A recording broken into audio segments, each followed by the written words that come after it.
Shalom saudara yang dikasihi Tuhan Yesus.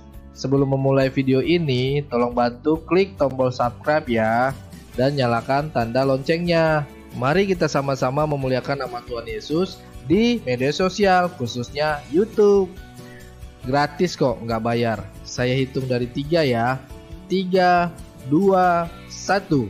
Terima kasih. Tuhan Yesus memberkati. Selamat menonton.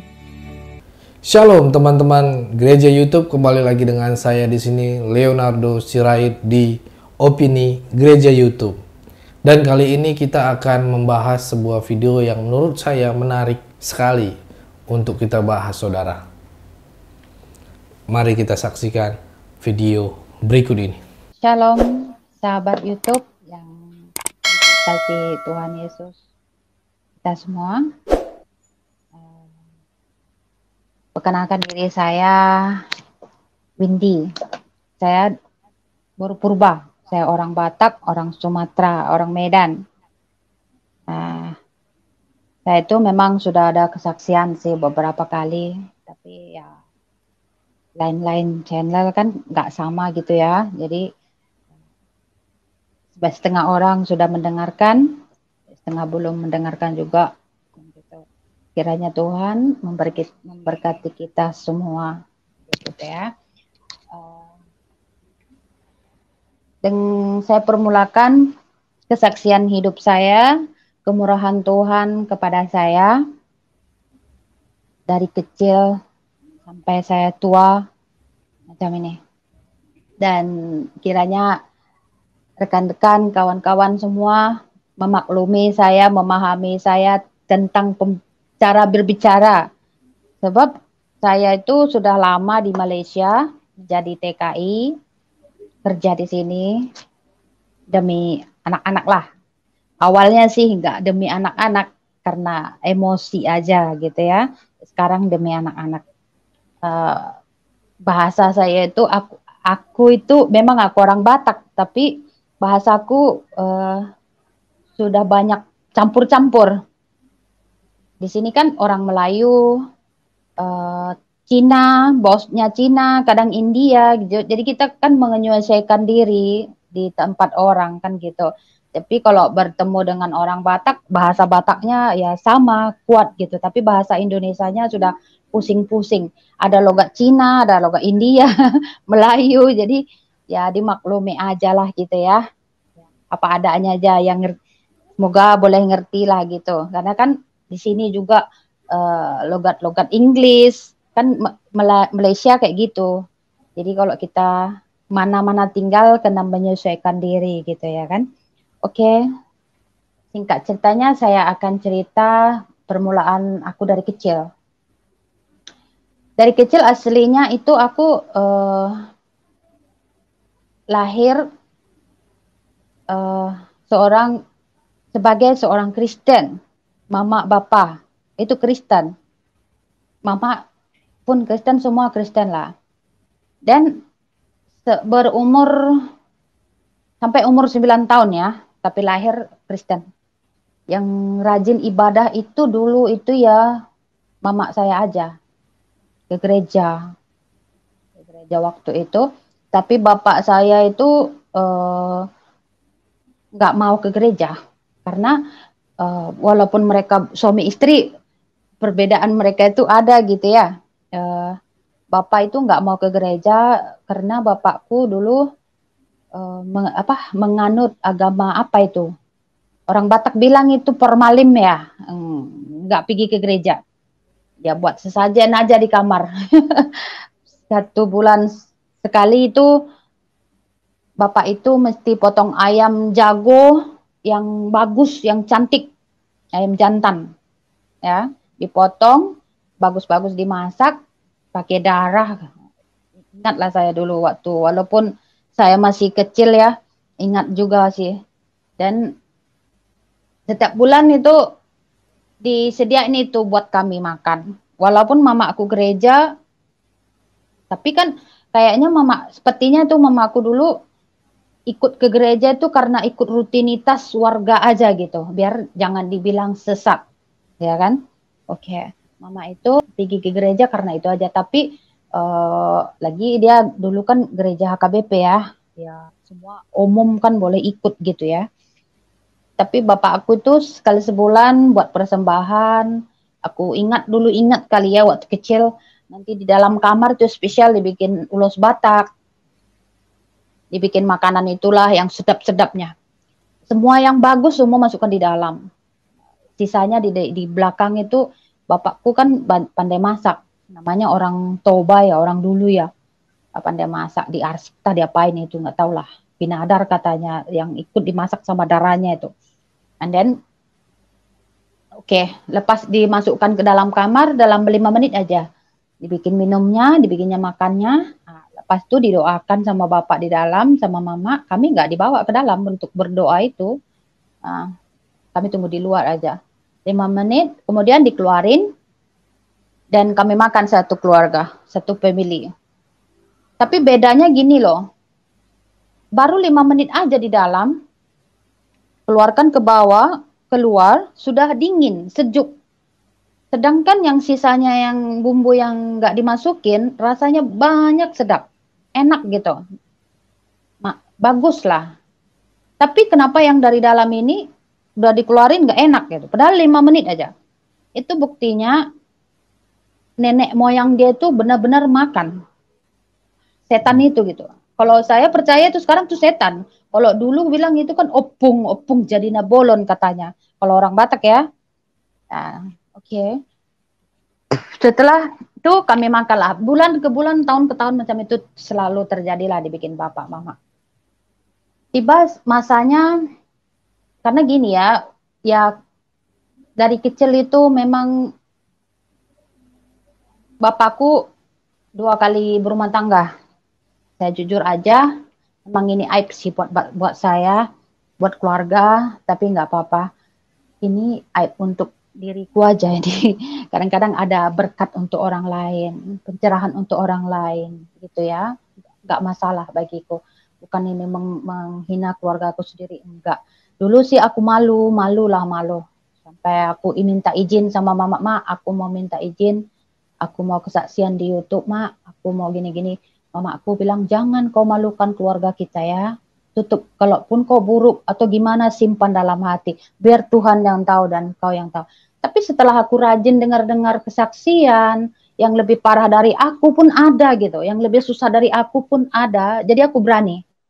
Itulah memberanikan diri. Mau seburuk apapun aku, kehidupanku, buruk di aku, ada orang yang terberkati oleh itu. Itu aja yang aku pikir. Jadi nggak masalah lagi bagi gitu. Dan singkat ceritanya, berumur 9 tahun, aku waktu itu bapakku sakit, udah mulai sakit. Bapak dulu itu masih muda, umur 43 tahun. 43 tahun kan seorang bapak itu kan masih muda ya. Tapi bapakku tuh 2 kali kawin. Yang istri pertama itu meninggal, 3 kakakku, 3 abangku, 3 kakakku lah, saudaraku. Dan 3 tahun dia sudah menduda, kawinlah dengan mama, nikah dengan mamaku gitu. Dan jumpalah cinta mereka. Karena dulu itu kawin tuh jodohin tuh sama istri pertamanya katanya.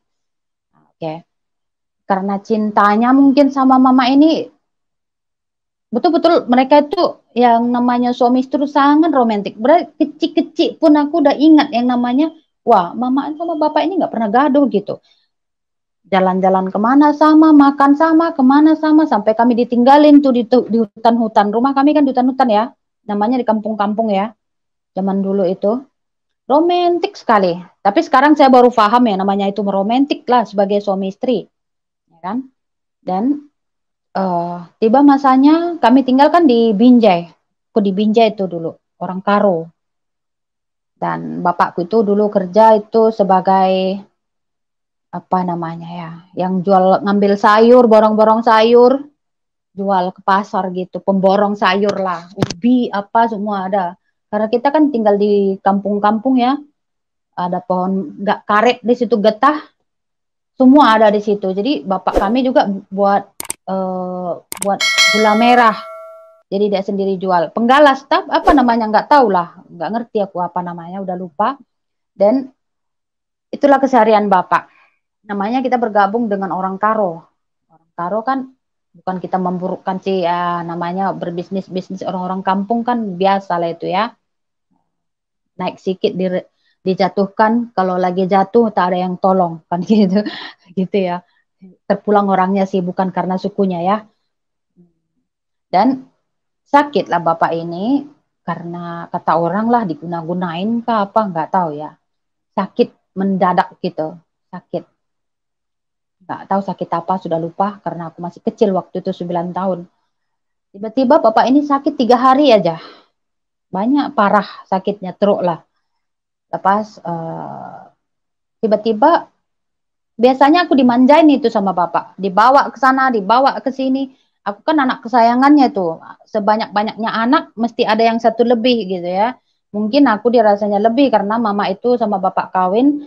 Aku 7-8 bulan kawin mereka baru aku ada. Lagi anak perempuan. Lagi aku aja pas dia macam pertama kali untuk dia macam istri kesayangannya gitu kan. Aku sangat dimanja sama Bapak. Jadi dia meninggal pun aku nggak ngerti dia tuh meninggal tuh atau apa. Aku masih main-main di luar, main guli kah, main apa itu. Dan dia meninggal. Mama itu seperti bodoh lah jadinya. Orang biasanya juga romantis, mereka ke sana kemari cekikian di dua-dua orang gitu ya. Tiba-tiba bapak meninggal, mama itu serupa bodoh lah. Gak ada, walaupun mereka berladang, mama ini nggak dipaksain untuk kerja gitu. Yang kerja itu bapak semua gitu. Jadi setelah bapak mati, mama itu serupa kehilangan kendali gitu ya, nggak tahu apa-apa lagi. Kami 3 lagi kecil-kecil, adikku paling kecil masih umur 3 tahun, aku masih 9 tahun, adik nomor 2 baru 6 tahun, 7 tahun, beda 2 tahun. Jadi kami kecil-kecil, bapak sudah meninggal. Dan sepeninggalannya bapak pun, bapak dikuburnya susah karena bapak nggak mau dulu bergereja satu kali pun. Jadi karena mama itu mau bergereja, bapakku boleh dikubur lah di Binjai sana. Padahal kami kuburan nenek moyang kami itu ada di Sidikalang. Nah, tapi karena bapakku nggak bisa dipulangin ke Sidikalang, terpaksa di Binjai lah kan gitu. Sampai sekarang masih di sana sih terbengkalai. Jadi nggak apa-apa lah Tuhan yang akan apainnya kan, yang ngurus itu semua. Dan singkat ceritanya 3 tahun lah berlalu, bapak kami meninggal. Mama masih macam melanjutkan pekerjaan bapak dulu, pelan-pelan lagi tuh. Tapi mama ini sudah mulai kasar lah kepada kami. Ya, namanya suaminya udah nggak ada, kami kecil-kecil, dia yang kerja kan gitu. Suatu ketika, memang waktu bapak masih hidup pun, ada yang kawan-kawan bapak ini, teman bapak ini join untuk berbisnis itu ya. Saya menyebut orangnya sukunya lah, nggak apa-apa lah ya, namanya suku di Indonesia kita kan banyak ya, suku apapun ada. Orang Jawa. Selepas bapakku meninggal, orang Jawa ini kan Muslim tuh. Selepas bapakku meninggal, dia semakin dekat tuh dengan mama saya. Mama saya udah nggak mau kawin itu sebenarnya, nggak mau. Inilah salah satu keburukan yang saya bongkar, aib kah atau gimana nggak tahu ya.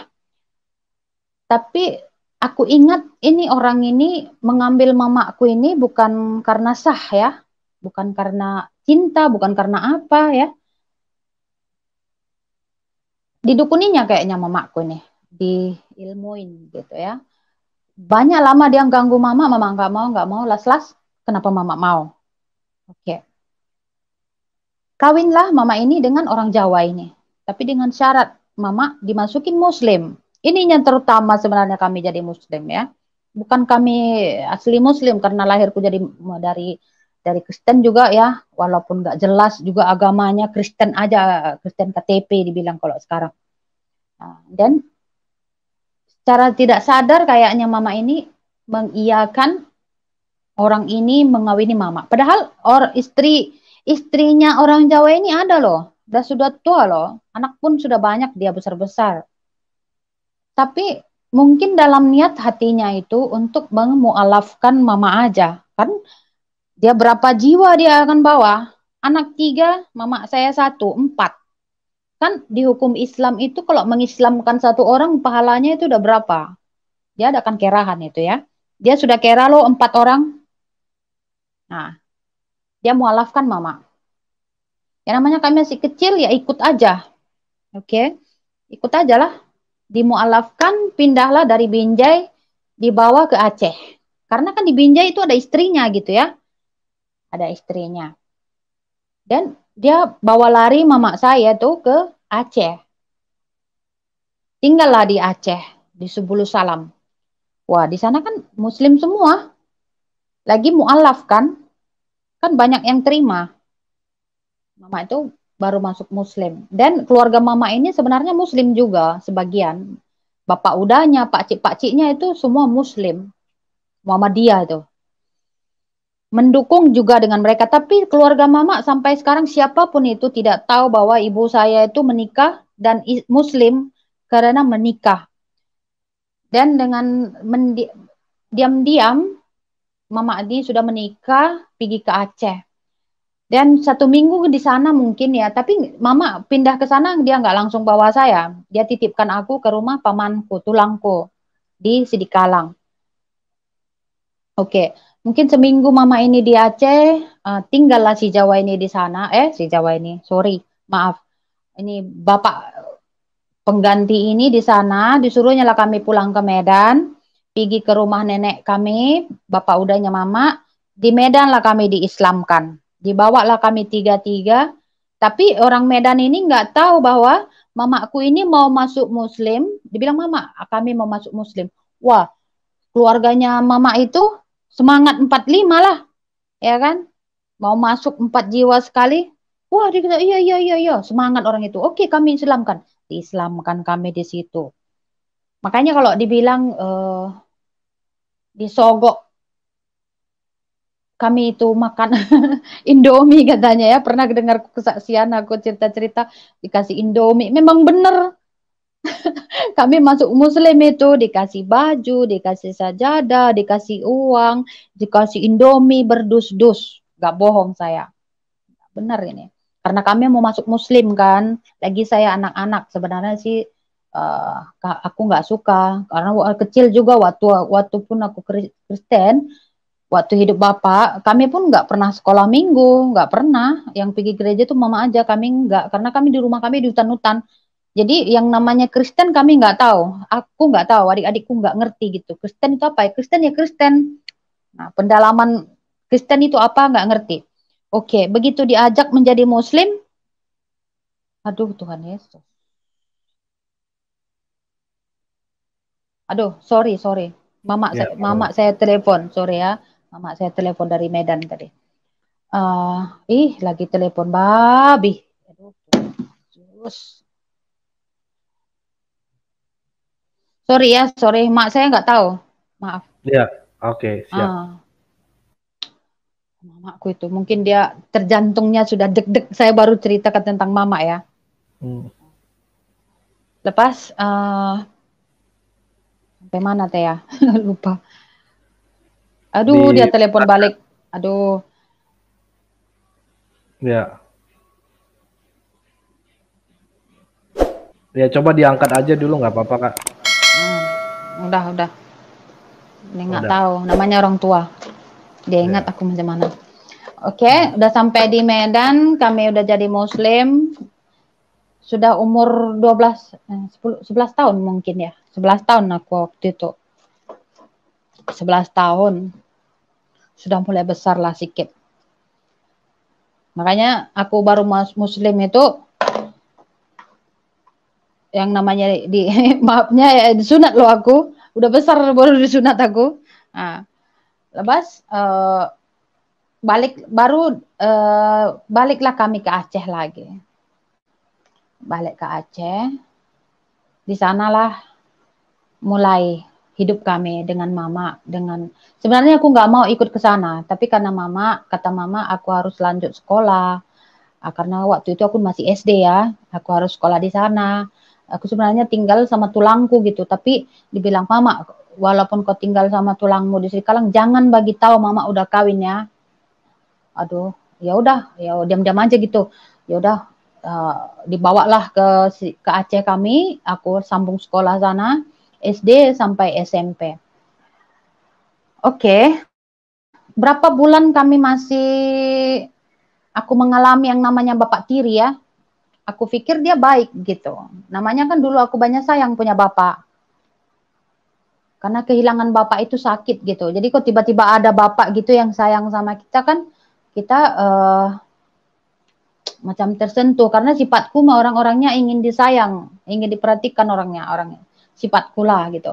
Jadi kalau begitu datang orang yang sayang kita serupa bapak kita sendiri, ya terharu gitulah. Oke, udah aku anggap dia bapakku sendiri. Lagi kan aku masih anak-anak ya, nggak ngerti.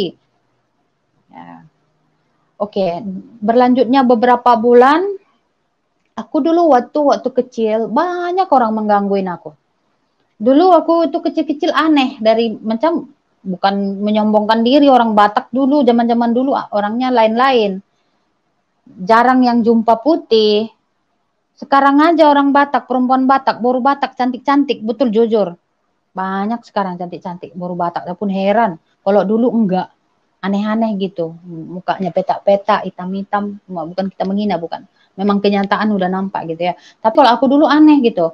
Lain aku daripada anak lain. Putih, rambut merah. Kalau orang Malaysia bilang comel-comel. Apa comel nggak tahu. Itu kayak gitulah. Jadi banyak kali dari dulu, dari kecil pun aku udah digangguin orang aja terus. Ada yang bilang, Dek, nanti besar kau sama aku ya, Dek. Besar kau sama aku ya, Dek. Gitu. Lain lah memang. Mataku sipit lagi putih, muka merah-merah dulu. Cantik lah sedikit. Sekarang enggak lah. Sudah tua. Sudah nenek-nenek aku. Lepas, mungkin ya bapak tiriku ini nengok aku itu seperti apa gitu. Entah niat dia memasukkan kami Islam, entah niat dia mengerusak siapa-siapa, nggak tahu lah ya. Masih jalan sudah 8 bulan kah 9 bulan macam itu. Oke. Waktu itu aku demam tinggi, sakit. Karena aku orangnya gini loh. Aku ceritain lagi, tambah cerita lagi sedikit ya. Aku dari kecil sampai sekarang penglihatanku boleh asing-asing. Tapi sekarang sudah lain. Begitu mengenal Yesus, itu semua sudah nggak ada. Nggak pernah datang lagi. Macam, apa dibilang ya? Indra keenamnya buka. Tapi dulu aku nggak ngerti. Karena aku masih anak-anak. Apa nggak terbuka indra keenamnya? Bapakku itu kan dulu menyembah berhala. Kan berhala sih, nggak ada kenal Yesus. Berarti kan berhala lah yang disembah. Ya kan mencari keturunan. Ya apa yang ditanamkan tumbuh gitu. Nah, jadi aku sering dulu melihat itu yang namanya kuntilanak lah, apalah sering ku tengok, cuman aku nggak takut karena menurutku itu main-main aja, kirain entah apa gitu. Sampai kadang ingat dulu aku waktu digendong mama di belakang, mak, apa itu mak terbang di atas mak putih-putih. Sering gue bilang kayak gitu, mama yang ketakutan. Diam, bawanya cepat lari aku gitu. Jadi aku penglihatan ganda aku itu ada dari kecil gitu ya. Dan si bapak sambungku ini pun dia orangnya juga macam dukun-dukun gitu sifat dia kayaknya. Tengok dia lah, namanya orang Jawa Banjar ya, dia Jawa Banjar tuh. Sorry, bukan karena sukunya, siapa orang pun ada. Nah, bukan karena sukunya ya, siapa bangsa pun itu ada semua. Zaman-zaman dulu orang-orang tua dulu kan ada, bapakku sendiri ada. Tapi bapak bukan buat untuk jahat, bukan. Bapakku nggak menerima itu. Cuman dia aja menghargai katanya, menghargai nenek moyang, mau kasih makan gitu. Gitu dia, bukan bapak buat jahat sama orang, enggak. Bapak paling baik orangnya. Dan singkat cerita, waktu malam itu mamaku pergi ke tempat keluarga, tak tahu di daerah situ juga. Kan keluarga mama ada di situ. Kan keluarga mama ini kan banyak yang muslim ya. Jika kalau mama datang ke sana, mereka itu semangat gitu. Jadi mama pergi ke sana, dibawanya adikku yang paling kecil, perempuan. Masih kecil waktu itu. Dan aku tinggal di rumah dengan adikku yang laki-laki, itokku, dan ini, bapak tiriku ini. demam tinggi lah, aku tinggi kali. Karena habis aku melihat tahap maghrib-maghrib. Kan rumah kami itu di hutan-hutan juga di Aceh sana. Kebun sawit 9 hektar. Itulah yang dijaga orang itu, diurus orang itu. Ada sungai-sungai. Aku pergi ke sungai pas maghrib-maghrib itu. Terlihat aku kakek-kakek yang putih-putih bajunya, janggutnya panjang. Melepas pulang dari sana, aku demam. Nah, bukan aku takut, tapi mungkin batinku nggak nerima gitu. Mungkin itunya hantunya itu ustadz gitu atau kiai, jadi nggak nyambung kan gitu. Demam tinggi aku pulang ke rumah, demam tinggi kayak kalau dibilang step gitu, udah mau belik-belik mataku. Dan datanglah bapak tiriku ini, badanku panas sekali. Tiba-tiba dihampirinya aku, dihampirinya. Aku hari itu sudah berumur 10 tahun. 10 tahun ke 11 tahun. Nah, macam itu. Tahun 95 aku rasa atau 94. Enggak tahu lah. Enggak ingat. Masih kecil waktu itu. Lepas diurutnya lah aku. Di apa? Diurut ya. Dikasih minyak, dikasih obat gitu ya. Orang badanku itu kan sudah panas tinggi, dikompresnya, diapainya. Mungkin karena ditengoknya aku masih anak-anak, ya, itu mereka tuh bersama dengan mama masih 10 bulan atau 11 bulan kayak gitu lah, nggak sampai setahun. Masih anak-anak, mungkin digoda setan lah dia. Lagi dulu kan aku itu kan sudah aku bilang dulu putih sangat, kayak nggak anak-anak kampung biasa, putih. Mungkin tergiur dia dengan aku.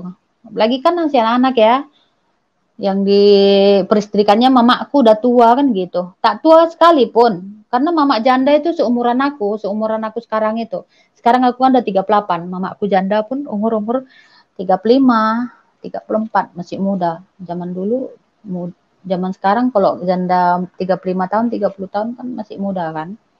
Janda mama, janda mati kan gitu. Dan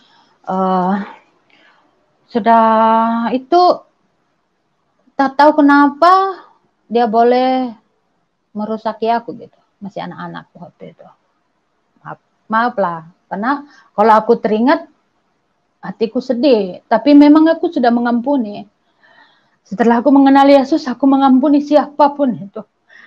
Karena, gimana ya, maaf ya itu karena sedih. Karena sebenarnya nggak mau mengingat sih. Nggak mau kesaksian sih. Kadang-kadang kalau ingat aku boleh dendam lagi gitu. Dendam tapi setelah aku mengingat Yesus, aku mengampuni. Aku memaafkan. Oke, dia merusak aku yaitu dirusakinya aku dengan ancaman. Namanya kita masih anak kecil. Adikku perempuan lagi. Bilang kan jangan kau bilang mamamu ya. Kalau kau bilang mamamu, bunuh nanti adikmu. Kurusaki nanti adik. Aku ingat adikku lagi satu perempuan ya. Kalau dia rusaki aku, nanti rusaki adikku gimana aku? Aku nggak berani. Aku bunuh mamamu nanti katanya gitu. Oke, aku diam. Namanya aku masih anak-anak ya, dibekapnya mulutku, dirusakinya, tapi nggak bisa lawat. Itu anak-anak ya. 1 minggu aku dihajarnya terus, itu kurang ajar itu. 1 minggu sudah lepas, terus ditinggalkannya kami. Tinggalkannya, mama pun mungkin dia takut juga sih. Udah dirusaknya aku, udah dimasukkannya kami muslim, tinggalkannya kami. Mungkin dia takut lah. Mana tahu dia aku akan mengadu kan gitu ya. Kalau zaman sekarang diaduin ke polisi itu, udah masuk penjara dia tuh. Tapi zaman dulu kita nggak ngerti yang namanya mengadu itu ya, nggak ada ngadu sih. Sama mama aja nggak aku ceritain. Sampai besar loh aku baru tertutup mulutku untuk ini semua. Sudah besar, udah punya anak 4, aku baru cerita aku sama mama loh. Saking takutnya dalam hatiku, mendendam, nyimpan dalam hati dari dulu itu. Trauma gitu. Dia seorang bapak, pengganti bapak yang baik, tiba-tiba membuat kayak gitu, jadi traumanya tinggi. Las-las, aku jadi ketakutan setiap hari. Seminggu dirusakinya, dia pergi, dia balik ke Medan, kami tinggal di Aceh. Oke. Mama tetap berjuang di sana. Mama pun serupa stres lah. Namanya belum sampai setahun, Ya, kerja sama-sama mereka apa-apa. Sampai SMP aku di situ kelas 2, kelas 3 mungkin. Bertahan mama. Bertahan serupa biasa, tapi aku tahulah sakit hati mama ini mendalam gitu ya. Satu suaminya meninggal dan ini ditinggalkan gitu aja. Karena mesti ditinggalkannya juga karena uh, istrinya orang ini ada, anak-anaknya ada banyak. Dia memang, aku percaya ya, dia mengawini mama aku itu karena mau memasukkan agama aja itu. Bukan karena niat dia mau mengawini mama, enggak. Buktinya udah dirusaknya saya, udah ditinggalnya kami. Dia pergi balik ke istrinya kok. Nah, oke. Okay. Selepas itu, tambah tahun ada selepas dia pergi tinggalkan kami di sana. Kami masih bertahan di situ sampai aku kelas 2 SMP. Mama ini pun hari-hari makin garang sama kami gitu. Sama aku lagi terutama kan. Anak orang, kalau orang Batak itu anak paling besar kan tanggung jawabnya besar ya di rumah. Saya semua silap sedikit dipukul, dia papain, sampai ditelanjangin aku kayak mana-mana. Makanya aku dulu dari kecil sering mau bunuh diri gitu. Karena mama ini kenapa nggak sayang sama aku? Lagi aku nggak cerita gitu. Bahwa aku udah dirusak oleh suaminya. Karena kayaknya mama ini pelampiasan emosinya itu sama kami gitu, sama aku terutama, karena adikku masih kecil ya, makanya aku lama dulu dendam sama mama, sampai aku kawin, sampai aku punya anak banyak, masih dendam aku sama mama, selama aku belum memaafkan, selama aku belum mengenal Yesus, mama aku sendiri ku dendami, karena apa, dari kecil mama ini garang sama kami gitu, tapi mama ini marah pun aku ingat, dia kan sudah muslim tuh, tapi dia kecewa, udah muslim, dia kecewa lah karena ditinggalin kan sama orang ini, tapi udah di muslimin tapi mau balik nggak boleh lagi gitu kan. Keluarganya juga sudah support dia semua kan gitu ya. Yang saya waktu aku muslim itu ya aku alim, adikku sekolah pesantren semua, aku juga sekolah pun sekolah adik agama, tapi aku nggak teringat gimana ya, yang namanya masih kecil aku udah dimuslimin, aku alim lah gitu, berjilbab, yang kayak biasa, sembayang, nggak pernah tinggal, karena diajarankan di situ gimana ya, kalau nggak sembayang masuk neraka gitu ya, namanya anak kecil kita masih belajar baru-baru, dulu Kristen juga nggak pernah belajar Alkitab, selepas itu masuk Muslim belajar ya mesti kan kuat gitu ya. Itulah ya, walaupun aku sudah disakiti dengan, bukan karena agama kah, karena apa nggak tahu ya, udah disakitin, tapi dendamnya nih lama simpan di dalam. Walaupun aku sembahyang, baca Al-Quran, dulu aku pandai baca Al-Quran, saking takutnya masuk neraka gitu, karena katanya masuk neraka kalau nggak sembahyang, kalau nggak sholat. Sampai adekku tuh sampai sekarang bahasa Arab tahu. Aku enggak sih, karena waktu kecil pun udah kerja aku ya, kerja sambil apa namanya membantu mama ya. Oke, sampai umur berapa aku di situ, sampai kelas 2 SMP. Mungkin mama ini jenuh juga, dia jenuh bekerja di situ sendiri ya, jaga sawit ya. Pulanglah kami ke Medan, balik lagi ke rumahnya Pak Cik Mama itu yang muslim itu, dan mama itu melamar kerja ke Malaysia. Itulah awalnya mama pun juga pernah ke Malaysia tahun 97, 98. Pergilah mama ke Malaysia. Oke. Aku itu namanya masih kecil sekolah sambil kerja. Mama udah nggak ada, dalam hati nggak netap, mau mati takut, hidup segan mati tak mau, kayak gitulah, macam hidupku nggak ada tujuan kayaknya. Sekolah pun aku nggak mau aku sekolah, karena di sekolah pun sampai SMP terus digangguin orang saja. Aku udah trauma sama laki-laki lagi, takut sama laki-laki, udah ngeri gitu. Jadi kalau demam aja pun aku, walaupun nggak ada orang, aku udah ketakutan sendiri. nanti siapa lagi mau dekat-dekat sama aku gitu, padahal enggak gitu, padahal sendirinya aku udah nggak ada lagi siapa-siapa. Tapi ini masih kututup rahasia ini sampai aku besar gitu. Kenapa aku nggak teringat mau pikir mau bagi tahu mama ya? Jadi dendamku itu makin tinggi sama mama. Pasal udah dimasukin muslim, dirusakin lagi aku jadi korbannya gitu ya. Tapi aku tetap makin beriman waktu itu, makin sembahyang, makin ya Allah ngaji. Kenapa nasibku kayak gini? Kenapa nasibku kayak gini? Itu aja aku terus ku ratapi hidupku itu seperti apa. Mengadu saja sama Allah aku. Tapi Allahnya nggak jawab. Makin aku makin panggil Allah, makin terpuruk pula aku. Betul makin terpuruk. Oke, udah dirusak, udah, aduh, pokoknya susah kali lah. Banyak kali pengen mau mati, aku kan kadang mau lompat aku ke sungai itu biar mati, tapi macam ada lagi yang menahan aku gitu. Mungkin arwah bapakku dulu masih ikut-ikut gitu ya, karena aku selalu datang ke mimpiku, selalu ke mimpiku, karena aku asal mau nangis, bapak kau tinggalkan aku jadi kayak gini, aku bapak selalu mengadu-ngadu gitu, matinya orangnya, tapi aku selalu nangis, apalagi kalau dipukuli mama aku ya. Kalau mama pukul-pukul aku, mesti aku mengadu bapak gitu. Jadi kalau kita sebut dia kan, dia selalu datang ke mimpi kita kan gitu. Itu namanya iblis ya. Jadi singkat ceritanya, mama udah pergi ke Malaysia, aku udah kehilangan arah, udah pergi ke Medan. Umurku waktu itu sudah dekat 18 tahun. Mama udah ke Malaysia. Aku nggak ada lagi yang bimbing di sana. Adik udah masuk pesantren dua-dua. Aku kerja sama orang. Umur 18 tahun aku jaga anak bayi umur 2 bulan.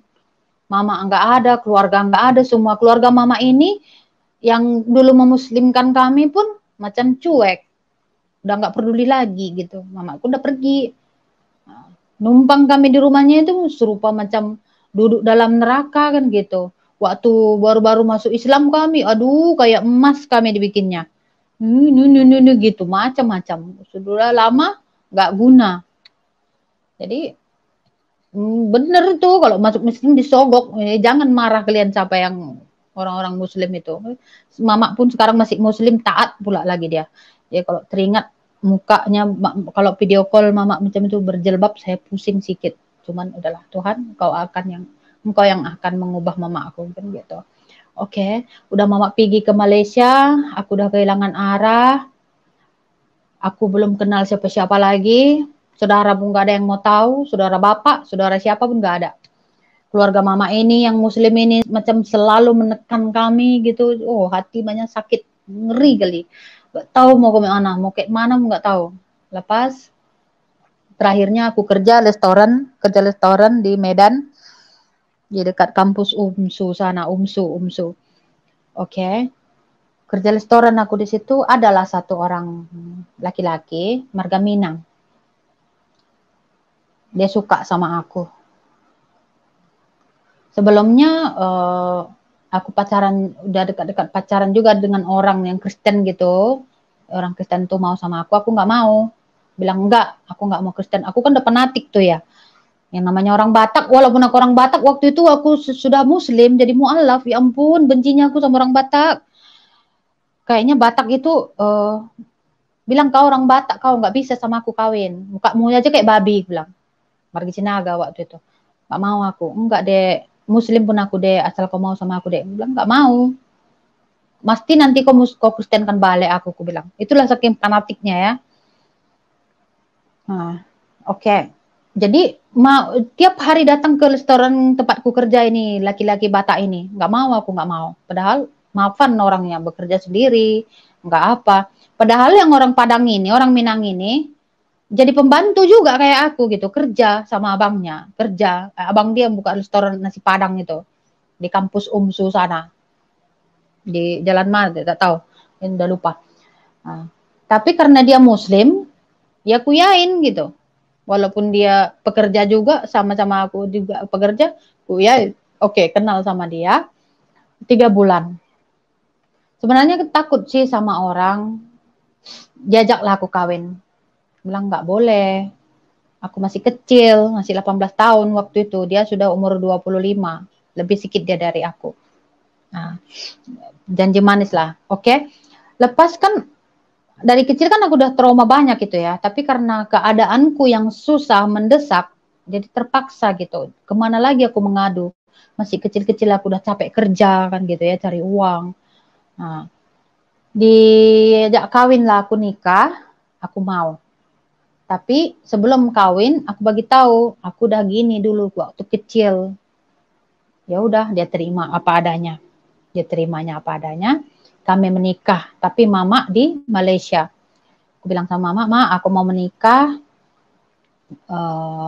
Oke, kata mama, enggak apa-apa, walaupun kau masih kecil, biar ada yang jaga kau. Mama enggak ada, katanya gitu. Oke, dikirim mama lah biayanya dari Malaysia, walaupun kan kita kan kalau kan harus ikut suami kan, orang Padang kan perempuan yang beli gitu, perempuan yang ngasih uang sama dia kan.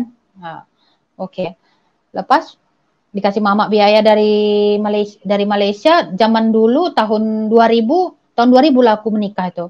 Tahun 2000 2 juta itu kan udah banyak ya. Nah, dikirim mama dari sana, aku menikah. Walaupun nggak mama ada, wali hakim apapun nggak ada. Kan Islam kan, Muslim kan senang-senang aja kawin. Wali hakim pun boleh kawin, tak ada siapa-siapa pun nggak apa-apa. Nah, menikahlah kami dengan sah di kantor KUA Jalan Patumpak sana, kawasan Binjai lah itu. Nah, kami menikah. Oke. Hari pertama itu dia oke. Nampak dia sudah ketiga bulannya.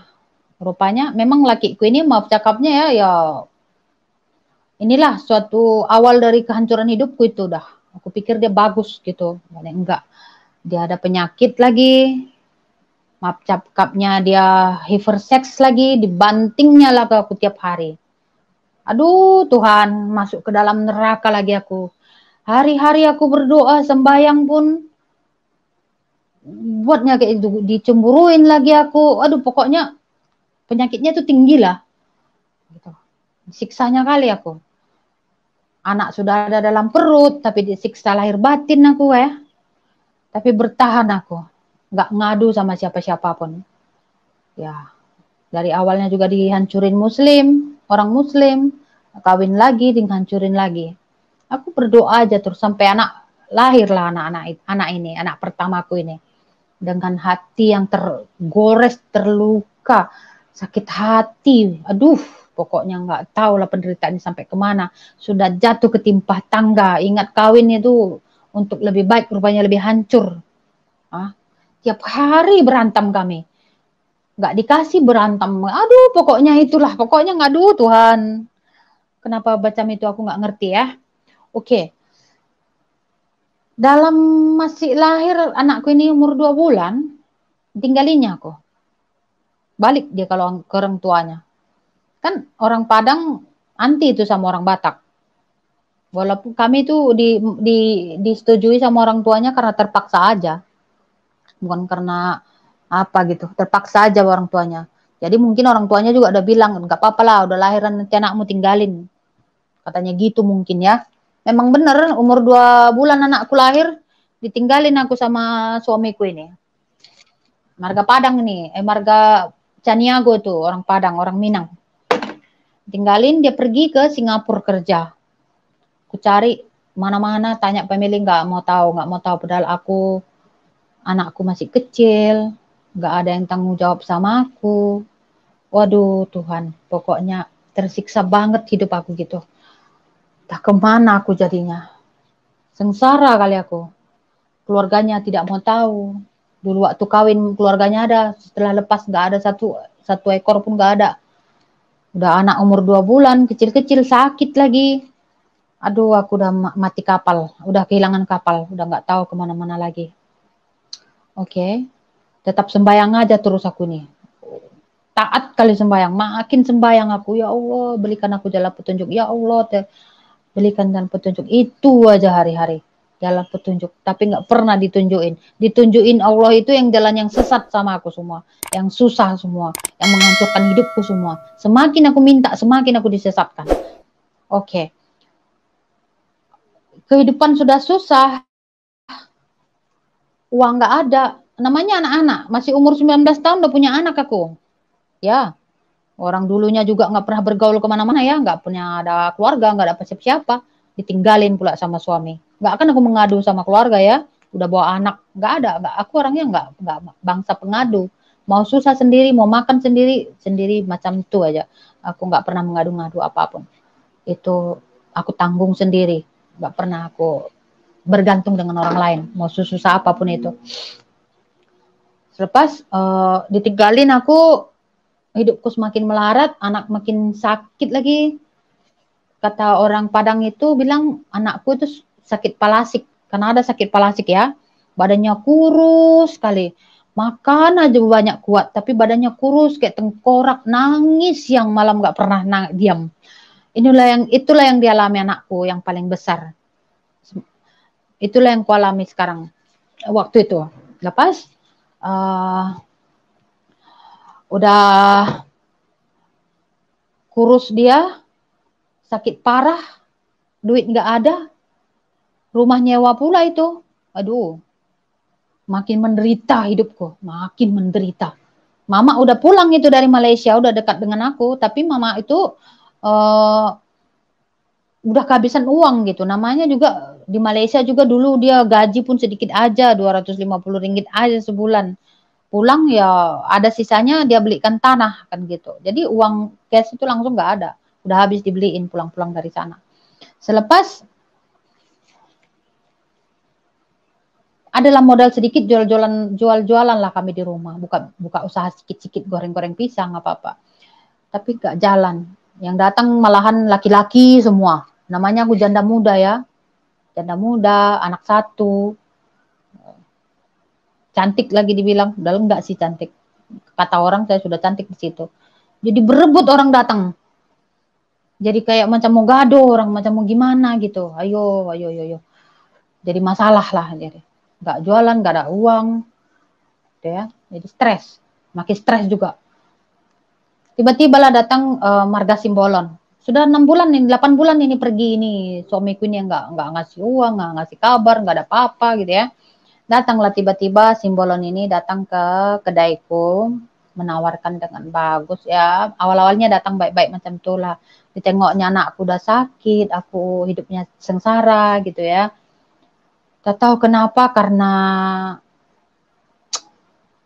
kegalauan hatiku itu ya, dia suka sama aku iyakan. Tapi aku bilang, oke, kalau kau mau kawin sama aku boleh. Kan waktu itu kan udah 8 bulan tuh lakiku apa. Kalau di hukum Islam kan kalau udah 3 bulan aja nggak dinafkahi lahir batin sudah talak. Istri boleh berhak buat talak kan gitu. Nah, apalagi ini sudah 8 bulan langsung apapun nggak ada. Tanyain keluarganya nggak mau tahu. Orang memang sengaja keluarganya membuang aku gitu karena aku kan anak orang susah, mereka itu kan anak orang kaya. Nah, gitu. Apa mertuaku dulu haji lah, orang tahun-tahun 2000-an haji udah 3-4 kali ke Mekah, kan orang kaya itu. Zaman sekarang orang biasa pun bisa ke Mekah ya, zaman dulu kan enggak. Memang orang kaya dulu mertuaku. Haji dia tapi sangat benci sama orang miskin. Gitu. Enggak mau mertuaku mengakui aku karena aku anak pembantu. Enggak mau dia, anak orang miskin. Makanya begitu aku melahirkan disuruh pisah sama anaknya. Anaknya ngikut aja. Oke. Udah singkat ceritanya ya, maulah Simbolon ini sama aku, tapi aku iyain. Karena keadaanku udah kritis. Anak udah sakit-sakit terus, nggak ada yang tanggung jawab, nggak ada uang kan gitu. Buka usaha pun nggak guna. Bukannya ada untung, malah digangguin orang aku jadinya. Merebut orang sama aku. Nggak dilayani, ngomong salah, dilayani salah kan gitu. Jadi serba salah. Jadi aku bilang sama, ada pula orang anak lajang juga suka sama aku, sangat suka waktu itu, orang Jawa. Aku udah trauma dengan orang Jawa ya, benci ya. Sekarang sudah mengampuni. Nggak ada, orang apapun itu nggak ada aku benci lagi. Dulu benci juga aku. Udah yang menyakiti aku orang Jawa ya. Lepas nggak mau lah aku sama orang Jawa ini. Ya, orang Batak inilah kuyain. Tapi orang Batak ini ku iyain, orang marga Simbolon ini karena ada dalam niat hatiku itu mau memuslimkan dia. Karena kan aku banyak belajar muslim. Kalau kita mau mualafkan orang pahalanya segini kan gitu. Jadi aku ingat dulu memuslimkan dia juga pahala gitu ya. Oke, ya cari kesempatan lah aku mengajak dia muslim karena dia yang suka aku gitu ya. Ya dia mesti suka aku kan, dia udah tua, dia udah duda, dia umur waktu itu 35, 36 macam itulah. Uh, 35 mungkin dia umurnya. Aku masih 19 tahun. Ya aku cari kesempatan, aku masih muda, dia mau sama aku, ya aku kerjain aja sekalian gitu. Gitulah niat hatiku ya. Masukkan muslim kau kan gitu. Oke, kalau kau mau sama aku, kau harus masuk muslim. Aku bilang sama dia. Oke, aku mau, aku mau. Dia mau katanya, dia mau masuk muslim. Oke. Dia duda memang dia beranak 5, aku 1. Ya, jadi dia yang berhasil memikat aku lah. Jadilah kami, tapi kami nikah muslim. Dia anak pendeta loh, nggak mungkin. Tapi nikah aja dia mau. Ini suamiku yang marga Simbolon ini anak pendeta, pendeta Betel. Ya dalam hatiku yuk, kalau aku masukin dia muslim, pahalaku kan banyak gitu. Lagi anak pendeta aku tarik kan gitu kan. Niat hatiku lah. Dan kami nikah muslim. Di kampung itu aja. Gitu ya. Tanpa cerai ini dari suami. Karena kan memang ditinggalin, gak ada kabar, gak ada apa-apa ya. Surat kawin kami aja gak dikasih.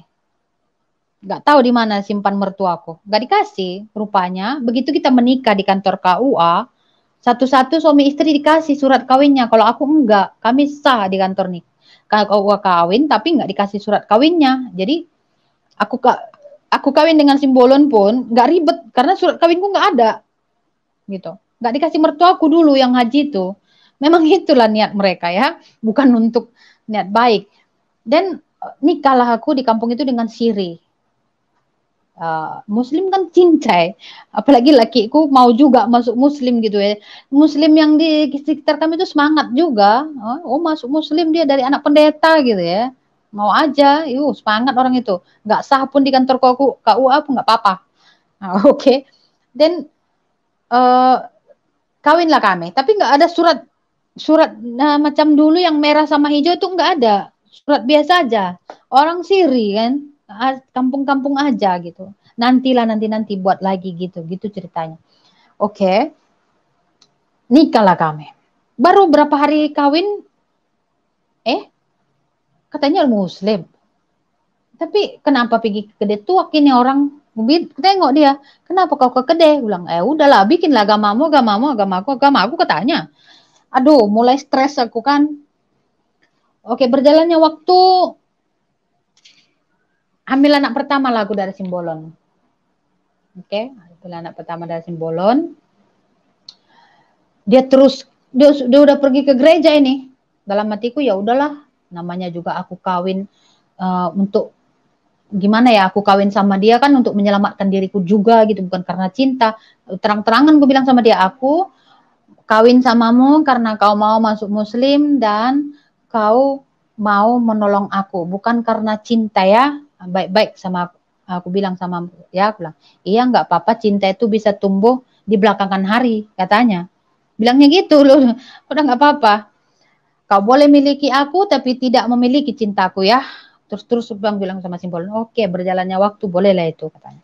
Berjalannya waktu juga dia pergi ke gereja, saya enggak, saya sembahyang di rumah. Jadi di rumah kami itu satu Al-Quran, satu Alkitab. Dia kan anak pendeta, mesti dia buat Alkitab di rumah ya. Dan seperti biasa dia minum juga, menjudi juga, tapi ke gereja juga gitu. Itulah. Jadi enggak patokan juga dia, walaupun dia anak pendeta, anaknya juga ikut pendeta, enggak ya. Anaknya bejat juga. Ya itu yang macam bilang tadi, namanya orang Batak ya, minumnya kuat. Minum, mabuk hari-hari, pukul 3 tiap hari pulang. Minum hari-hari itu, menjudi. Enggak mengurangi belanja di rumah sih. Susah memang, sampai dia tuh suamiku ini kerja nggak pernah jadi kuli orang. Dia menjudi di luar supaya bawa uang ke rumah, gitu aja. Tapi nggak masalah bagiku, karena uang itu bukan hal bagiku itu. Karena apa?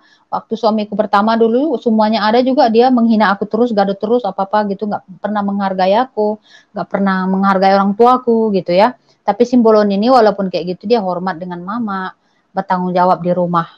Tapi memang sifat dia memang macam itu, dia nggak boleh jadi kuli orang, jadi dia macam cara macam mana menjudi pandainya dia aku nggak tahu bisa menghasilkan uang, itulah dia bijak lah. Tapi ya seadanya lah, namanya uang judi dibawa ke rumah ya. Tapi aku bahagia gitu. Karena apa? Karena aku jadi sama dia, udah bertanggung jawab dengan anakku, dia besar sampai sehat sampai saat ini. Dari umur 8 bulan sampai sekarang umur anakku tahun ini sudah 20 tahun. Besar di tangannya. Dan akan sukses itu aku percayakan Tuhan akan buat itu sama anakku. Karena dialah. Oke, berjalannya waktu tuh aku nggak ngerti bahwa dia memang dia sangat cinta sama aku, sangat sayang sama aku. Tapi aku dalam cintanya itu aku memanfaatkan dia, belum ada niat aku untuk suka gitu, enggak. Hanya memanfaatkan dia aja dalam hatiku. Kapan kau nggak bisa masuk Muslim? Gitu ya. Terus kuniatkan dia masuk Muslim terus. Berdoa, udahlah, ngapain kau sembahyang-sembahyang terus? Tuh gereja Mahita, ke gereja lah kita katanya. Nggak ada gunanya kau sembahyang-sembahyang. Bilang, diam kau, bilang, bikin agamaku. Suatu saat Allah akan membuka hatimu. Bilang gitu. Oke. Mungkin walaupun dia penjudi, pemabuk, tapi masanya hari Minggu dia ke gereja, mungkin didoakannya aku di sana. Didoakannya. Pergilah ke gereja. Asal pergi dia ke gereja, mesti panggil aku ke gereja. Aku nggak mau. Aku tetap dengan pendirianku. Walaupun anak sudah 3 dari dia. 3 dari dia, 1 dari yang pertama jadi 4. Ya, 4 semua anak laki-lakiku semua. Sampai sekarang udah besar, udah lajang-lajang. Dia yang membesarkan.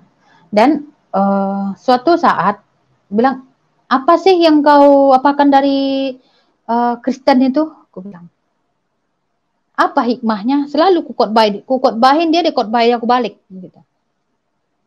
Jadi nggak membal, ya udah diam-diam aja terus. Degil kali, benci kali. Aku benci pun nggak guna, anak sudah banyak. Ya, pernah ku tinggalin juga dia waktu anak pertama udah lahir, ku tinggalin dia karena pasal agama aja gitu. Balik lagi karena anak, ya gitu ya. Ku ingat lagi karena anakku yang pertama nggak mau ninggalin dia. Ya aku terpaksa balik loh sama dia. Pernah aku tinggalin juga dia. Tapi anakku yang pertama, saking sayangnya dia sama bapaknya, dia nggak ngerti itu nggak bapaknya kan. Karena dia dari kecil juga dibesarin sampai besar, sayangnya bukan main. Ya, jadi itulah keadilan Tuhan bagiku. Bapak tiri yang menghancurkan aku, tapi bapak tiri juga lah yang menghidupi anakku. Sampai sekarang ini. Jadi Tuhan itu adil. Walaupun masa itu aku menderita, tapi ada rencana Tuhan yang indah bagiku. Buktinya bapak tiri yang menghancurkan aku sampai seumur hidupku, aku sampai mendendam dengan orang, mendendam dengan mamaku sendiri. Tapi Tuhan kasih jalan yang indah bagiku, yaitu menunjukkan bapak tiri juga macam Simbolon ini menghidupi anakku sampai sekarang. Sekolah tinggi sekarang dibikin Simbolon, sekolah kapal, perkapalan laut. Itulah saking hebatnya dia. Tapi sampai di situ pun pengorbanannya bagiku, aku belum mengerti yang namanya itu. Aku masih egois gitu, masih egois. Karena dalam niat hatiku itu untuk balas dendam sebagian. Karena lelaki sudah menghancurkan saya akan menghancurkan lelaki juga. Gitu. Gitu dalam pikiranku terkadang lah. Dan tiba waktunya sering kami berdebat tentang agama. Dia menang, aku pun tak menang, sama-sama. Ya udah diam. Suatu masa aku hidup ke TV di rumah dulu tahun 96 ya. Nah, tahun 2006 ya. 2006. Ada TV di Indonesia itu di Medan, Daily TV. Kan sering itu film kartun-kartun. Jadi anak-anakku kan sering tengok kartun itu Daily TV ya. Dan masa itu habis pulang gereja jam 5, ternyata jam 5 sore itu ada ibadah di acara TV itu gitu. Tiba-tiba terhidupkan aku itu TV. Tiba-tiba terhidupkan aku tuh televisi itu. Ku tengok sana pendeta Philip Mentopa lagi kebaktian. Aku kan benci itu sama orang Kristen yang mau ku pindahin, mau ku matiin. Langsung tiba-tiba dibilangnya gini dari layar televisi.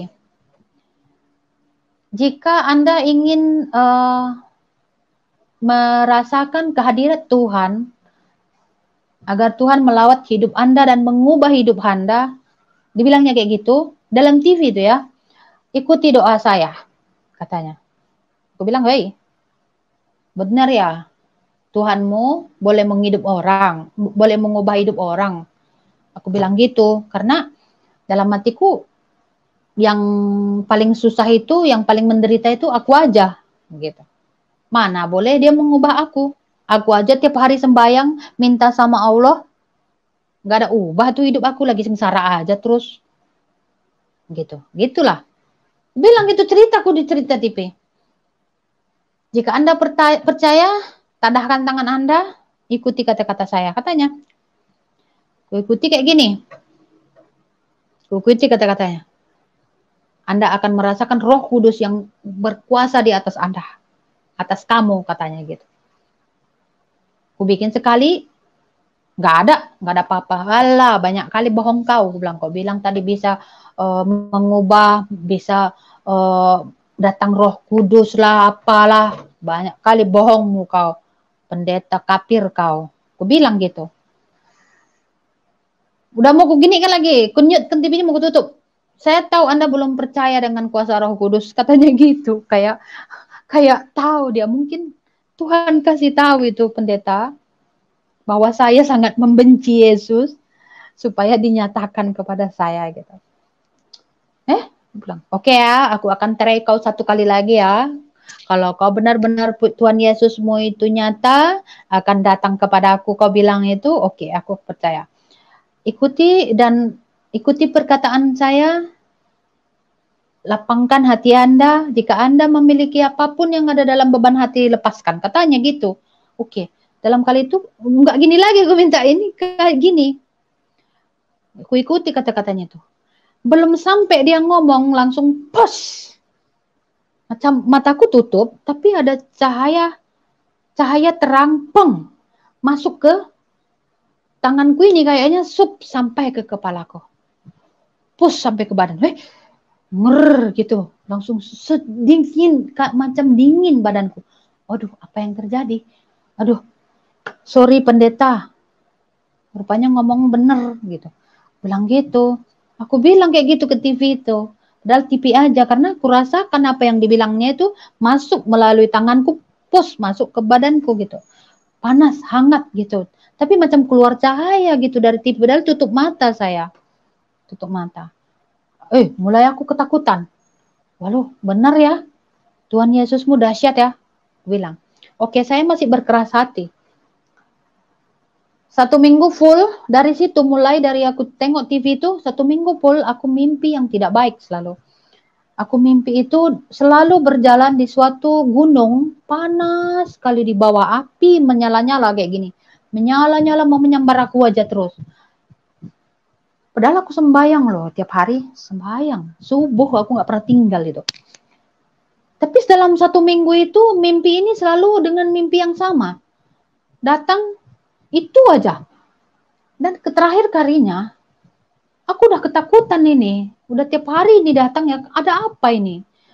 Jalan aku satu bukit ini, gunung ini nggak habis-habis gitu. Tapi api di bawah itu menyala-nyala. Masa bukit ada api? Gunung kok ada api gitu? Kan seharusnya kalau gunung itu kan pepohonan ya, ini nggak api gitu. Api nyala. 1 minggu full. Oke. Lepas itu ke 1 minggunya pas ketakutan aku. Terakhirnya tuh aku banyak kali takut kali udah sampai gini-gini. Satu tangan tiba-tiba gini, nadahkan tangannya, dua-dua tangannya. Kenapa engkau takut? Pegang tanganku. Kau pasti boleh naik ke atas. Saking takutnya aku tengok bersinar kali. Dia memang nggak nampak mukanya aku, gini aja tangannya menadahkan, diluruskannya karena aku mempraktekkan kan tanganku nggak boleh lepaskan, kalau dia nggak, tangannya lurus gitu. putih terang kali. Hanya tangannya inilah nampak aku, telapaknya nih. Pegang tanganku. Kau tidak akan terjatuh. Kau akan boleh naik ke atas, katanya gitu. Kenapa engkau takut, katanya. Aku pegang, push, hilang. Langsung aku boleh naik ke atas secepat mungkin. Dan, aku terbangun. Dari TV itu Tuhan sudah tegur aku, udah tunjukkan. Ini yang kedua. Aku siapa itu ya? Masih degil aku ya. Jadi waktu itu aku menguji Tuhan. Jangan, jika ingin benar-benar bertemu dengan Tuhan, ingin Tuhan menyatakan dirinya, minta aja gitu. Dulu itu aku minta, aku uji dia. Aku macam mau perang sama Tuhan Yesus. Kalau kau benar ada, benar tunjukkan, bilang gitu. Kapi raja kok, aku bilang gitu. Tantang dia. Dulu aku minta, dulu aku yang nguji Tuhan. Sekarang aku minta diuji sama Tuhan. Karena kalau Tuhan uji aku, sekarang aku semakin bertobat, semakin dekat dengan Tuhan. Jangan takut diuji oleh Tuhan. Jangan takut. Itu aja pesan saya. Karena saya dulu menguji Tuhan, menantang Tuhan. Saya dulu menantang Tuhan, menantang Tuhan Yesus. Saya bilang, Tuhan Yesus, kalau memang kau benar-benar ada, tunjukkan sama saya. Apa? Saya taruh. Macam mana saya cerita dengan orang biasa kayak gitu, saya ngomong sama Tuhan. Betul. Karena aku ingat Allah dan Muhammad itu paling sempurna. Karena kan dibilang di Al-Quran, agama yang diridhoi Tuhan itu katanya Al-Quran aja, Islam aja, lain nggak ada, katanya masuk neraka semua. Walaupun diajarkan di dalam, sebaik apapun kamu, kamu akan masuk neraka dulu baru ke surga. Ya dulu, iya ya, berapa hari aja di neraka nggak apa-apa gitu. Jadi kita merasa nggak apa-apa, walaupun kita letih dibuat dengan otoriter rutinitas yang harus satu hari itu 5 waktu itu kan paksa itu ya, paksa. Katanya kalau satu hari aja, satu kali aja nggak sembayang, berapa tahun kamu akan disiksa. Bayangkan aja kalau 5 kali sehari itu nggak buat, berapa banyak dosa yang akan kamu tanggung di sana gitu. Apa dalam hidup semua kiai-kiai itu nggak ada yang tinggal sholatnya. Jadi aku dulu ya berpedoman ke situ. Oh iya ya. Jadi agama yang lain itu nggak ada akan diridhoi. Padahal rupanya dalam Kristen, kalau kita memang benar-benar mengikut Yesus, secuil neraka pun tidak akan disentuh, langsung ke surga. Bukan kayak negeri orang itu. Sebaik apapun dia, masuk neraka dulu, baru masuk surga. Emangnya kalau aku paham sekarang, ada yang bilang emangnya teh celup diangkat naik turun gitu ya. Sekarang gue baru paham, kalau dulu enggak, udah bodoh, dablek, semua sudah campur gitu. Di dokterin yang tidak baik ya, namanya dari kecil juga diajarin dengan itu ya, apa yang diajarin ya itulah diingat terus, takut masuk neraka gitu. Nah, yang nggak jelas pun ditakuti, yang nggak ngerti pun ditakuti, peraturan banyak tapi nggak terjalani semua, ya kan gitu ya kan. Dari hal-hal benda apapun neraka semua. Dalam Al-Quran itu semua neraka aja yang diceritain, nggak ada yang surganya itu sedikit aja. Dan udah 2 kali Tuhan uji aku, nggak juga. Saya masih degil, masih mau sembahyang. Ketiga kalinya kayaknya terapa juga. Tuhan bilang, Tuhan Yesus, kayaknya kau uji aku banyak kali ya. Cerita aku kayak gitu. Jadi aku ambil Alkitabnya suamiku, aku bikin sini, Al-Quran sini. Hei Tuhan Yesus, kalau kau memang benar-benar ada, tunjukkan satu ayat yang bagus untuk aku. Aku bilang, betul ya, kalau betul-betul kau ada ya. Aku bilang, kali ini kalau memang benar, aku akan ikut kau. Tapi tengoklah macam mana. Aku bilang kayak gitu loh. Nggak janji, nggak apa. Aku bukalah Alkitabnya. Cincai. Cincai gimana ya? Simple aja aku buka. Kalau orang Malaysia karena bilang cincai itu simple. Simple ya. Aku buka kayak gini. Pak, 1 kali aja. Langsung itu sekarang aku baru tahu karena aku banyak tanya kawan-kawan lah. Dia makanya nggak bisa lupa aku ingatan itu yang difirmankan Tuhan itu sama aku. Ya, baru dibilang kayak gini di Yesaya 54 ayat 7 yang dibilang hanya sesaat lamanya aku meninggalkan engkau, tetapi karena kasih sayang yang besar aku mengambil engkau kembali. Wah, ini benar yang dibilang. Karena apa ya? Sebentar aja sih saya sudah berpaling dari itu. Kan saya dari Kristen tuh ya. Lepas saya sudah berpaling, tapi karena Tuhan menyayangi saya, memilih saya, dia angkat saya kembali. Benar-benar Tuhan angkat saya kembali. Mulai dari situ saya mau bergereja ke depannya. Minggu depannya saya mau bergereja. Tapi ke gereja saya minggu depannya sudah dekat Natal tuh. Sudah dekat Natal. Langsung pendeta itu, aku nggak ada cerita, nggak ada apa-apa gitu ya. Pertama kali fast saya masuk gereja itu. Besoknya hari Minggunya itu dikasih aku liturgi untuk Natal 25 Desember kemudian. Tanpa aku sadari, dia kembali memberi ayat itu kepada saya. Waduh, kan harus dihafal ya. Kita harus liturgi ke depan itu nanti ya. Lagi aku tengok, kenapa ini yang pernah aku baca di Alkitab kok datang lagi nih? Dan aku nggak cerita loh sama suamiku, nggak cerita. Langsung itu lagi aku baca, itu lagi. Berarti memang benar. Yesus itu memilih, gimana ya? Kalau kita menantang dia gitu, dia akan tunjukkan dirinya kepada kita supaya kita percaya kepada dia. Dan nyata dalam hidup saya. 4 kali dibikinnya, kayak gitu, baru saya percaya pada Yesus. Lepas saya mulai bergereja, sudah mulai 1 bulan saya bergereja, cakap Tuhan, karena waktu itu bisnis suami saya itu nggak ada ya. Pencarian suami saya itu Simbolon itu nggak ada. Tapi anak sudah banyak ya, sampai apa nggak ada di rumah, beras nggak ada, apa nggak ada, lakiku nggak mau kerja. Bukan nggak mau kerja, dia gengsi gitu ya. Jadi, tapi aku nggak pernah ribut, nggak pernah bising gitu. Ya apa adanya, aku udah terima. Karena aku kawin juga sama dia, sudah karena hasil balas budi gitu. Karena dia udah beri kehidupan sama anakku yang pertama kan gitu kan. Jadi aku nggak menuntut banyak. Jadi aku nggak pernah bising banyak gitu ya. Oke. Mulai saya ikut Tuhan, saya mulai belajar ke gereja, walaupun belajar gitu-gitu aja, saya nggak mendalami sekali lah. Saya belum dibaptis juga, karena waktu itu katanya harus setia, katanya 5 tahun, 3 tahun katanya ke gereja baru boleh dibaptis, kan gitu. Namanya lagi kami orang Batak ya, ada syarat-syaratnya katanya. Jadi aku yang ikut aja karena aku juga belum dewasa, masih anak-anak, belum ngerti. Oke. Kami hidup gitu-gitu aja. Saya nggak tahan juga sih nengok lakiku nggak kerja, hari-hari pergi kedai, bawa beras pun kadang enggak, bawa duit pun enggak. Jadi kadang-kadang lapar anak-anak di rumah kan gitu ya. Tapi saya sabar aja.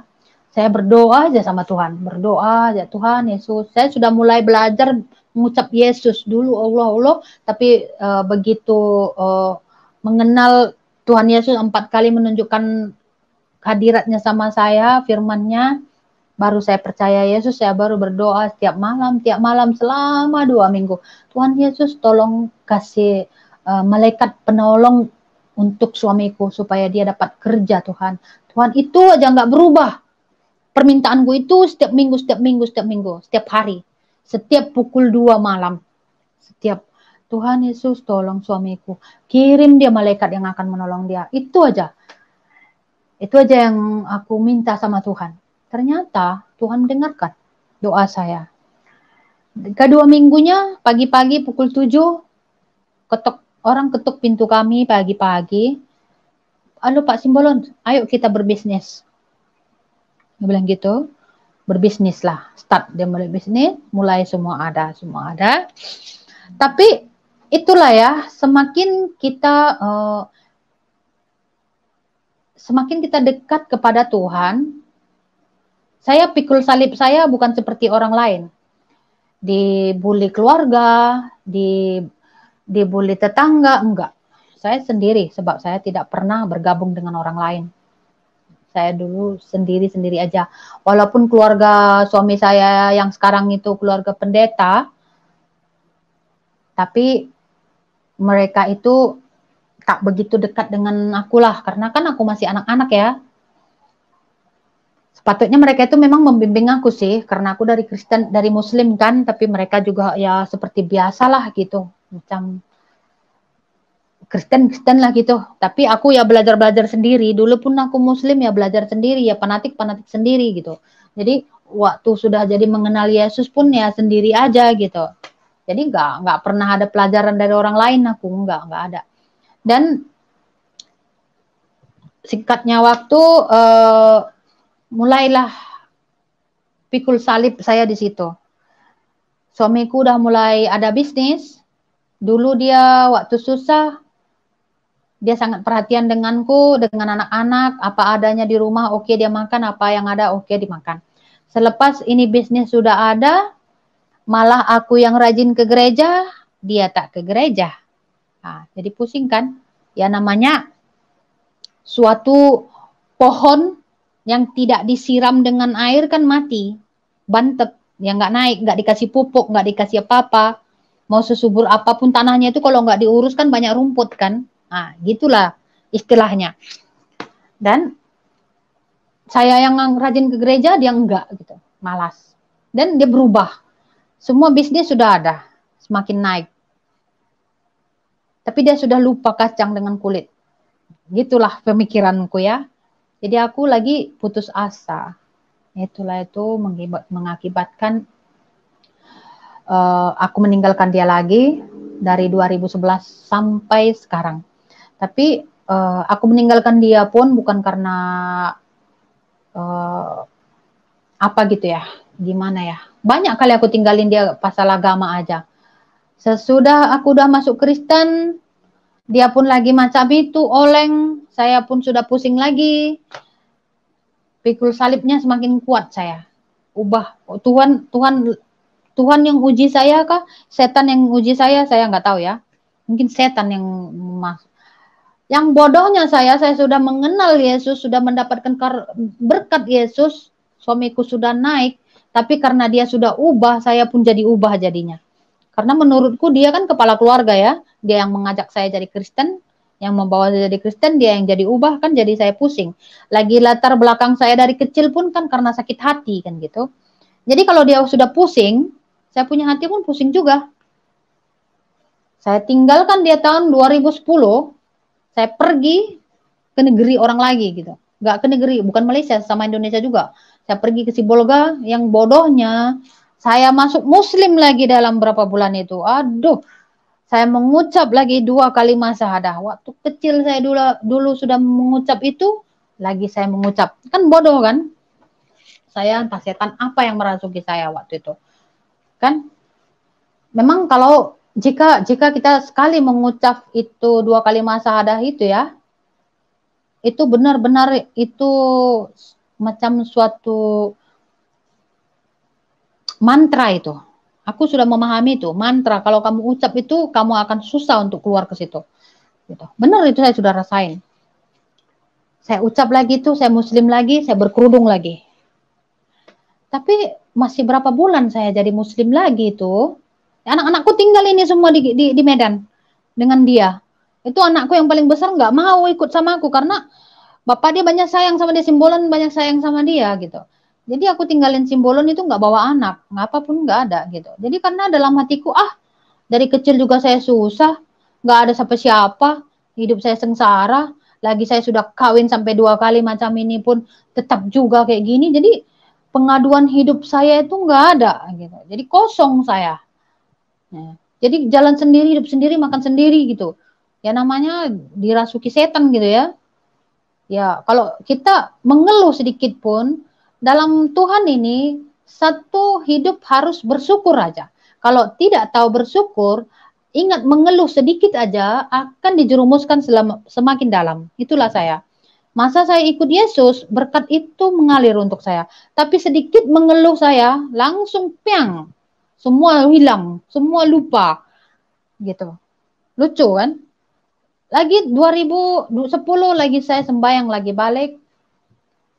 Anak saya tinggalin Medan, saya hidup sendiri di Medan sana di negeri orang. Saya ingat, ada uang susah, tak ada uang susah, ada uang saya tidak dihargain, tak ada uang pun tidak dihargain.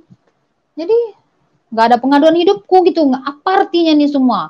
Ya udah saya sendiri aja. Saya pergi ke Sibolga, saya sendiri sana jual sayur saya, nggak serupa biasa. Yang pernah Tuhan datang sama saya pun, Tuhan Yesus kau tipu lah, udah bilang gitu. Rupanya di sana saya Tuhan tegur lagi gitu. Jangan lagi, kenapa engkau berpaling dariku? Mimpi aku, kenapa engkau berpaling dariku? Berapa kali? 3 hari berturut-turut, 3 hari. Aduh Tuhan Yesus, saya sudah lagi macam sadar. Duh, jadi kemana tujuanku Tuhan? Tolong tunjukkan aku. Aku berdoa tuh saat itu juga. Karena Tuhan sudah tegur saya 3 hari itu berturut-turut. Kenapa engkau meninggalkan aku? Kenapa kau meninggalkan jalan yang terang itu? Itu langsung ngomong gitu, tapi suara dalam mimpiku itu. Dan, aku sudah ketakutan. Sebenarnya sih kurang apa sih hidupku? Aku itulah satu, kalau tidak tahu bersyukur Tuhan, iblis akan menjerumuskan kau semakin dalam. Itulah saya tidak tahu bersyukur. Sudah dapat suami yang bertanggung jawab untuk anak, tapi karena kekurangan sedikit langsung ditinggalin. Nah, itulah saya. Dan saya sudah bingung. Oke, saya telepon laki saya mau balik. Apalah saya mau balik. Saya sudah 1 tahun nih tinggalin dia. Oke, kau boleh balik. Kau tinggal di rumah keluarga dulu, nggak boleh masuk langsung ke sini katanya. Oke, saya ikuti. Saya ikut di tempat keluarga dia. Fast 1 bulan saya dekat keluarga dia. Dia cakap karena kita orang Batak nggak boleh suka-suka pulang kalau udah sempat pergi katanya gitu ya. Saya ikutin. Lepas saya pergi, balik lagi mau ke Medan. Mau baik-baikan keluarga pihak dari saya, marga purba semua sudah panggil. Ini lakiku Simbolon sudah pusing balik. Dia nggak mau datang ke rumah. Dia pergi tak tahu kemana. Jadi dia di mulut, di telingaku dia bercakap balik. Oke, kamu balik, saya terima kamu lagi. Tapi sama orang lain dia bercakap lain. Itulah yang bikin saya pusing. So, saya apa mau tujuan? Nggak ada ya. Saya sudah geram, saya jual sama barang semua, apa yang apa barang-barang, saya buat paspor, saya masuk Malaysia sampai sekarang di sini. Gitu. Jadi penderitaan itu bertambah sampai di sini saya tidak peduli dengan semuanya. Saya mau mati, mau apa, terserah. Gitu saya. Saya sudah muslim tuh, suami saya nggak tahu tuh, saya muslim lagi, nggak tahu dia. Dan sampai di Malaysia saya kan anak saya tahu kan si Bolon bertanggung jawab dengan anak ya. Saya lepas tangan loh. Saya sudah bilang, aku udah nggak mau tahu apapun. Saya mati kah, hidup kah di sini nggak apa-apa. Nah, saya mulai di sini kerja. Saya kosongan tuh di sini, hanya melancong datang ke sini. Lepas itu saya punya visa tak sambung, kosong. Saya nggak ada permit, nggak ada apa-apa. Tapi saya kerja sama orang gitu. Nggak peduli, ada gaji saya bantu mama saya bantu adik saya, untuk saya sendiri habis sudah. Sebab bagian aku nggak ngerti lagi, aku mau pikir apa, untuk apa uang. Dan lakiku udah punya semua itu waktu itu di kampung. Udah ada mobil dari nol, apapun gak ada. Jadi saya sudah ceritakan sampai makan pun gak ada dia. Tapi setelah Tuhan kasih berkat dia, semua sudah ada. Dia bisnis tanah ya, jual buat tanah kapling, semua sudah ada, uang udah ada, mobil udah ada, semua sudah ada. Kalau di Medan itu, kalau udah ada mobil 2 di rumah, udah orang kaya kan. Kalau di sini enggak sih. Mau 10 mobil di rumah pun orang miskin aja itu. Kalau di Medan kan enggak, di Indonesia. Udah punya mobil mewah di rumah kan orang kaya kan. Lakiku udah ngerasain itu, tapi dia sudah ubah, saya sudah tinggal dia. Waktu miskin gak ada uang, saya nggak tinggal dia. Sesudah ada, saya tinggal dia. Karena apa? Menurutku tuh harta dan uang itu kalau tidak mencukupi hati saya yang kehilangan ini, saya rindu gitu. Rindu disayangi, karena saya dari kecil udah kurang kasih sayang. Jadi saya ingin orang itu yang menyayangi saya gitu. Tidak dengan materi, tidak dengan uang saja. Saya orangnya ingin diperhatikan aja gitu. Nggak ada uang pun nggak apa-apa gitu. Jadi itu yang bikin saya di sini nggak berpikir apapun. Mampus pergilah gitu ya. Singkat ceritanya sampai di sini Tuhan lagi tegur saya. Lagi saya menguatkan diri kepada Yesus. Banyak kali Tuhan tegur saya, banyak kali. Tapi kenapa ya orang yang serup macam aku ini dibilangkan sampah aja ini, sama sampah ini di neraka. Kalau Al-Quran bilang aku ini kayu bakarnya neraka ini, karena aku banyak dosa, banyak melupakan Tuhan, banyak menantang Tuhan. Tapi kenapa Tuhan angkat aku balik gitu? Jadi setiap manusia itu, aku baru menyadari manusia itu sangat, sekecil apapun itu sangat berharga sama Tuhan. Karena apa? Jiwa kita ini sangat berharga sama Tuhan, dan jiwa kita ini sangat berharga untuk iblis. Itu sekarang saya sudah paham itu. Dulu enggak, saya enggak ngerti. Di dalam agama saya dulu itu jiwa saya itu apa gitu, enggak ngerti. Saya enggak memahami itu, tapi sebenarnya jiwa kita ini sangat berarti sama Tuhan. Dan jiwa kita ini juga sangat berarti untuk iblis. Buktinya, hidup saya tak tarik ulur. Sebentar Tuhan tarik saya, tapi sebentar saya silap sedikit, lemah iman saya, iblis langsung cabut saya lagi. Maknanya, jiwa saya ini sangat berarti untuk iblis. Karena apa? Dari bapak saya pun sudah menyembah iblis.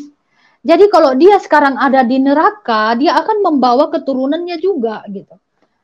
Saya percaya bapak saya itu karena tidak mengenal Yesus, dia ada di neraka atau di mana saya tak tahu.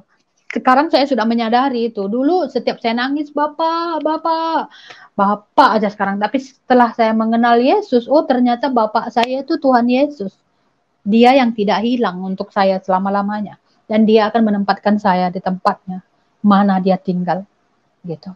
Dan saya percaya Tuhan pasti sayang kepada saya. Kalau dia tidak sayang kepada saya, kalau dia tidak berharga bagi, kalau jiwa saya tidak berharga sama dia, kenapa dia banyak sekali mengangkat saya? Padahal saya ini orang apa? Bukan saya keturunan orang bilang keturunan nabi, bukan keturunan apa. Saya ini keturunan orang yang berdosa aja gitu. Bapakku keturunan orang yang berdosa, opungku pun keturunan yang orang yang berdosa. Sampai ibuku pun sekarang tak tahu aku gimana mau bilang ya. Jadi intinya kita lebih sering mendengar, saya sekarang iman saya boleh tumbuh dan hidup kepada Yesus itu setelah saya sering mendengar khotbah. Ternyata iman kita boleh bertumbuh dari pendengaran dan penglihatan kita yang baik. Jika kita dibimbing dengan baik, kita pelajari, kita lihat yang baik, kita pun jadi baik gitu. Tapi sesekali hati kita itu tidak boleh berpaling dari rasa bersyukur kepada Tuhan. Kalau kita melenceng sedikit, mengeluh sedikit saja, dia akan tarik kamu ke dalam yang tidak benar. Seperti saya. Itulah saya sampai sekarang pun memang belum dibaptis saya, karena saya memang belum siap juga. Lagi saya karena di perantauan, saya mau pulang pun udah nggak boleh ya, karena keadaan sekarang corona. Itu halah saya nggak boleh balik juga. Dan setiap saya dekat kepada Tuhan, walaupun sekarang saya sudah dekat 10 tahun di Malaysia ini, tapi suami saya bilang dulu, kesombongan adalah awal kehancuran. Karena suami saya itu dulu sombong jadinya, karena dia udah ada uang, sombong dia jadinya. Dan sekarang dia sudah nggak ada lagi, dia perkataannya memakan dirinya sendiri. Nah, sekarang dia sudah nggak ada apa-apa, tinggal rumah aja. Sekarang yang bertanggung jawab sayalah untuk anak saya yang 4 itu. Sampai saya jadi kerja siang malam, tapi saya dalam 2 tahun ini mungkin selama saya di sini pun saya tetap berdegil hati, tapi Tuhan selalu lawat saya, memang selalu tunjukkan yang terbaik bagi saya. Kuncinya saya tinggal bersyukur saja. Tapi setiap saat ini apapun yang saya cari, sekecil apapun itu, saya tidak akan mengungkit lagi. Saya mengampuni siapapun. Begitu saya mengampuni semuanya, hati saya dingin sedingin-dingin salju. saya mengampuni mama saya, cakap mama ampuni saya baru cerita sama dia, mak gini gini gini, baru mama saya menangis, mama saya minta maaf, ternyata mengampuni itu sangat besar kuasanya, besar. Saya tak mengingat apapun lagi, bapak saya pun sudah tak pernah datang ke mimpi saya lagi, mau ini macam-macam, enggak ada lagi. Setelah saya dekat dengan Tuhan Yesus, itu saja. Itulah dahsyatnya Tuhan Yesus jika kita selalu ingat dan bersyukur kepadanya, tanpa apa namanya, merasa diri kita itu paling susah gitu. Ingat, hati kamu, jiwa kamu, tubuh kamu sekecil apapun besar untuk Tuhan. Jika kamu besarkan itu untuk Tuhan, Tuhan akan terima apapun kamu. Jadi orang yang Tuhan terima orang yang berdosa. Karena saya orang yang berdosa, kenapa Tuhan terima saya dan panggil saya sampai saat ini gitu. Dan saya percaya kuasa Tuhan Yesus itu sungguh luar biasa. Jadi kalau saya lihat orang berdebat ini, berdebat itu, aduh saya pusing. Itulah saya kadang-kadang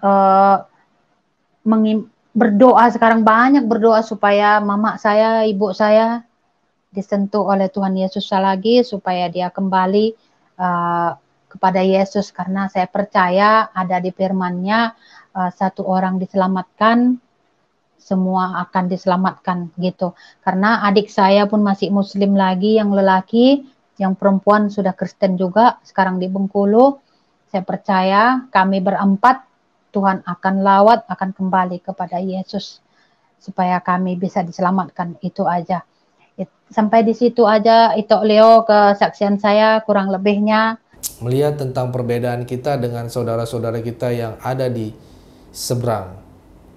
Terima kasih, jangan lupa bagikan video ini biar nama Tuhan terus dipermuliakan. Bagikan video ini ke grup-grup WhatsApp dan grup-grup Facebook dan semua media sosial biar nama Tuhan Yesus dipermuliakan. Mari kita sama-sama mewarnai media sosial ini dengan baik. Saya juga berharap saudara yang nonton saat ini jangan lupa klik tombol subscribe yang berwarna merah untuk meningkatkan channel ini terus dikumandangkan untuk memuliakan nama Tuhan Yesus Kristus sebagai juru selamat manusia. Terima kasih. Tuhan Yesus memberkati kita semua. Shalom, God bless.